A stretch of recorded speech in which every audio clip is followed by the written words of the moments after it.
Senhor esteja convosco.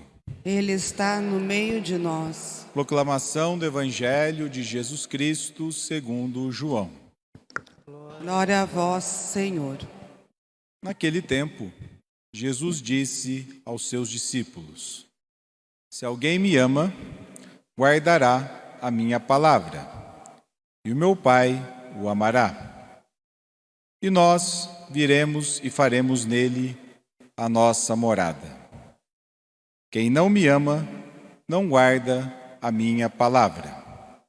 E a palavra que escutais não é minha, mas do Pai que me enviou. Isso é o que eu vos disse, enquanto estava convosco. Mas o defensor, o Espírito Santo, que o Pai enviará em meu nome, ele vos ensinará tudo e vos recordará tudo o que eu vos tenho dito. Deixo-vos a paz, e a minha paz vos dou, mas não a dou como o mundo. Não se perturbe, nem se intimide o vosso coração. Ouviste o que eu vos disse. Vou, mas voltarei a vós. Se me amasseis, ficarias alegres, porque vou para o Pai, pois o Pai é maior do que eu.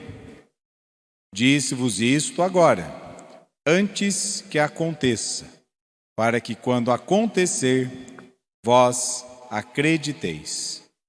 Palavra da salvação. Glória a vós, Senhor. Como eu dizia no nosso momento penitencial, a Páscoa, a oração da Páscoa, serve para que nós possamos recordar o compromisso do seguimento de Jesus e o seu mandato do amor para continuarmos dando credibilidade da sua mensagem ao mundo. Isso nós recebemos no batismo, por isso a nossa aspersão.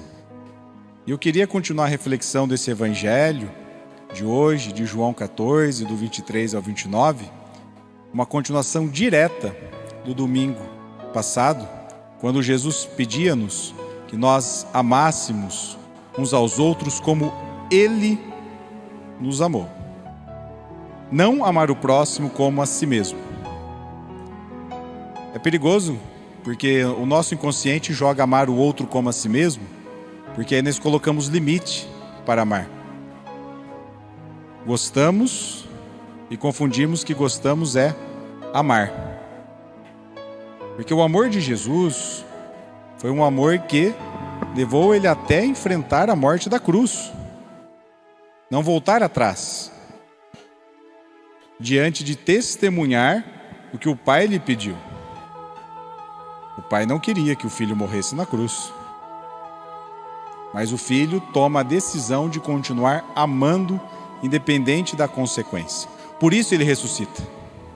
Para mostrar, mesmo diante da rejeição do amor, o Pai continua amando, eu também. E o Espírito nos ensinará a amarmos. Essa é a proposta. E o Evangelho de hoje, então, nos ajuda a avançarmos nessa proposta.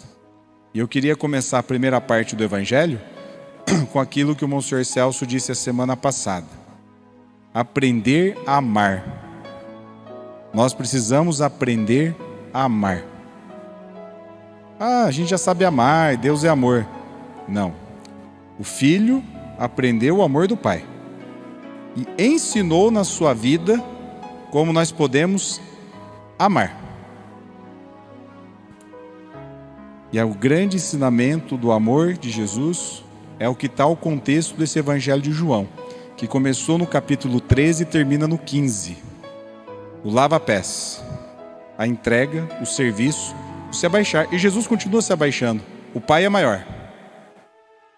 E eu estou abaixo do Pai. Sempre na atitude de serviço. Então, aprender a amar é o guardar do Evangelho.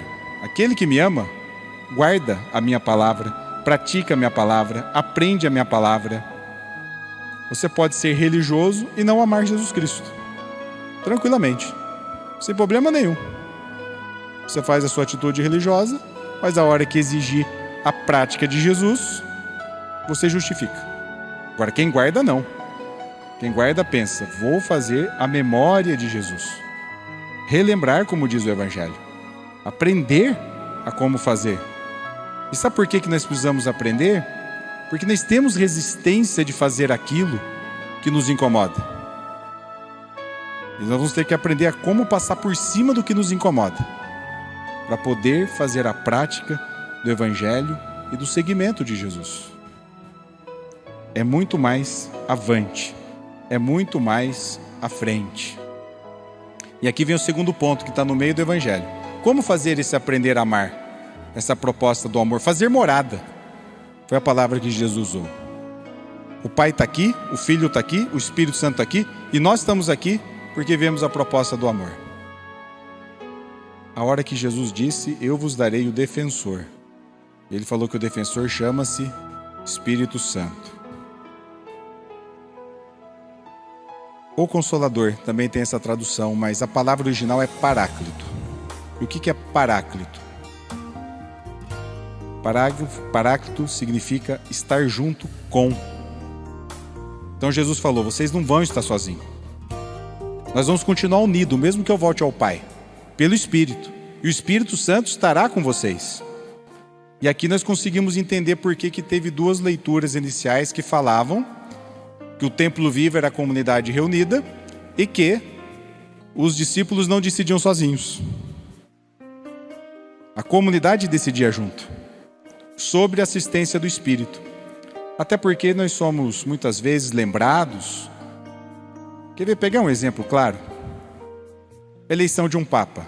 A primeira coisa que vai acontecer vai falar que vai ter uma organização política, não é? Quem vai escolher esse, aquele, não é? Ah lá. Mas, padre, fala que é assistência do Espírito. Se quem for eleger estiver aberto ao Espírito, relembrar a palavra de Jesus e enxergar o que precisa, o Espírito age. Agora, se você se fechar em grupos atrás das colunas da igreja, vai ser difícil o Espírito Santo agir, né? Vão pagar o preço caro de não escutar o Espírito Santo. Agora vamos jogar para uma esfera mais baixa.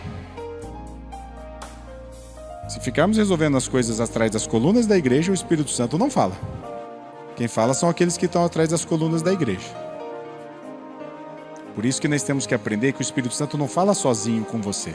Você pode sentir, sim, a inspiração do Espírito Santo se você teve reunido, estar junto com a comunidade que recebe o Espírito Santo. Quer prova evangélica? O que aconteceu nos primeiros domingos da Páscoa? Deus aparece para a comunidade reunida e sopra o Espírito Santo sobre eles. Tomé não estava lá. Jesus foi tirar satisfação com Tomé sozinho? Voltou no dia da comunidade. E falou e soprou de novo o Espírito Santo sobre a comunidade. Ah, padre, mas pode ser que não dá certo. Pode. Mas o Espírito Santo fala com a comunidade. Para você se sentir inspirado pelo Espírito, ou nós estamos unidos no mesmo Evangelho, na mesma comunhão, na mesma proposta, ou não é uma inspiração do Espírito Santo. É do Espírito mau, que não é o diabo. O Espírito mau é quando nós achamos que o Espírito Santo tem que fazer o que nós pensamos, os nossos projetos, o que nós queremos. O Espírito Santo sempre nos fará, a fórmula, sempre nos fará entender e recordar o que Jesus fez, com quem Ele esteve e o que Ele ensinou. Isso é bonito. E mais um exemplo prático antes de ir para o último ponto. Foi o que aconteceu quarta, quinta e sexta. Falei para você antes da missa, não teve coordenador. Não precisou.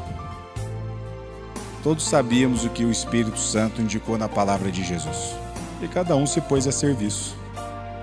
Não faltou gente para limpar, não faltou gente para cozinhar, não faltou gente para conduzir. Eu não estava lá mandando em ninguém, o Sr. Celso também não. E a memória de Jesus foi feita.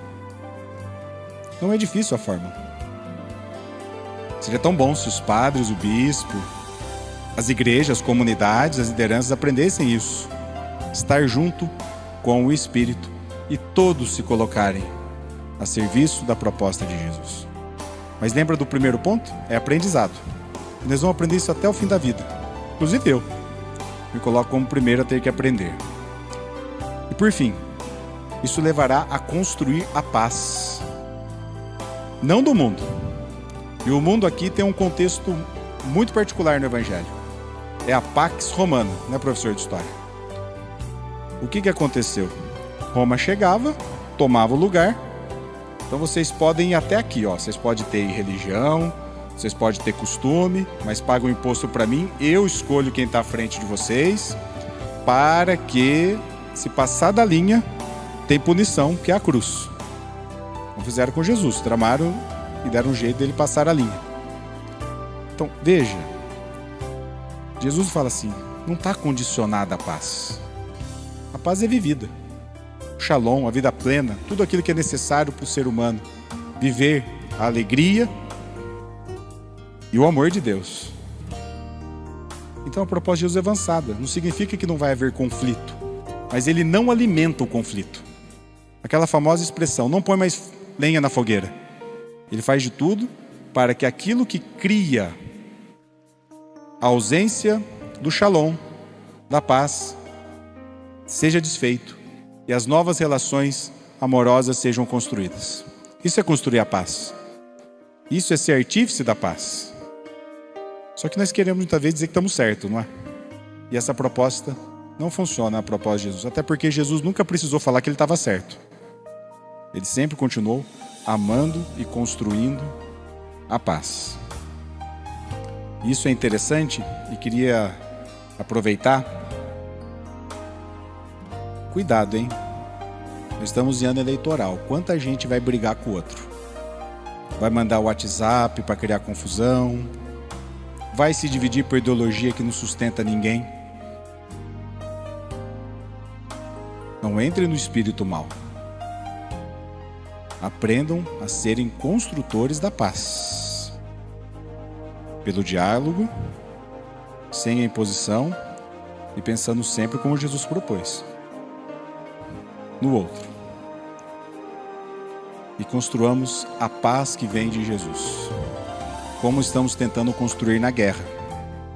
Na guerra da Ucrânia e da Rússia, teve gente nossa que não fizeram como os jogadores de futebol que vieram embora. Estão lá. Leigos, padres, religiosos, que estão lá correndo o risco de vida para que o conflito seja amenizado. E não tomou bandeira ideológica. Tomou a bandeira do ser humano, com aquilo que é necessário.